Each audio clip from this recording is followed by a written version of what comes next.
મિત્રો, ઘણીવાર આપણે જોઈએ છીએ કે કેટલાક નેતાઓ તેમના ઈશારા, વર્તન કે હાવભાવ પરથી જ ઘણું બધું કહી દેતા હોય છે. હવે એ વાત અલગ છે કે લોકો તેને સમજી શકે છે કે કેમ. તો બસ આજનો કિસ્સો કંઈક એવો જ છે કે જ્યારે જવાહરલાલ નહેરુ સ્ટેજ પર ચાંદીની ખુરશી જોઈને એટલા નારાજ થઈ ગયા કે ગુસ્સે થઈને ખુરશીને લાત મારીને હટાવી દીધી. તો ચાલો આ કિસ્સા વિશે વિસ્તારથી વાત કરીએ. આ વાત છે વર્ષ 1957ની. દેશની બીજી લોકસભા ચૂંટણી માટે ઉમેદવારો ભારે ઉત્સાહ સાથે પ્રચારમાં જોડાઈ ગયા હતા. હવે બિહારની ભાગલપુર બેઠક પરથી કોંગ્રેસના ઉમેદવાર બનારસી પ્રસાદ ઝુનઝુનવાલાના સમર્થનમાં જવાહરલાલ નહેરુ ચૂંટણી સભા સંબોધવા આવ્યા હતા.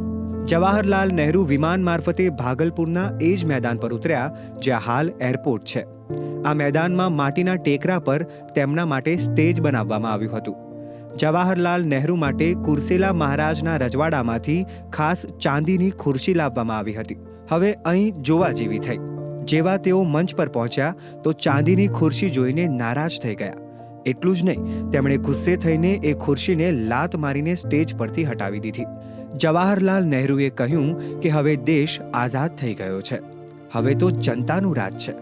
જો જનતાને જ બેસવા માટે કાર્પેટ નથી તો હું ચાંદીની ખુરશી પર કેવી રીતે બેસી શકું? એના પછી તો સેન્ડીસ કમ્પાઉન્ડમાં તેમણે લગભગ 1 કલાક સુધી ભાષણ આપ્યું.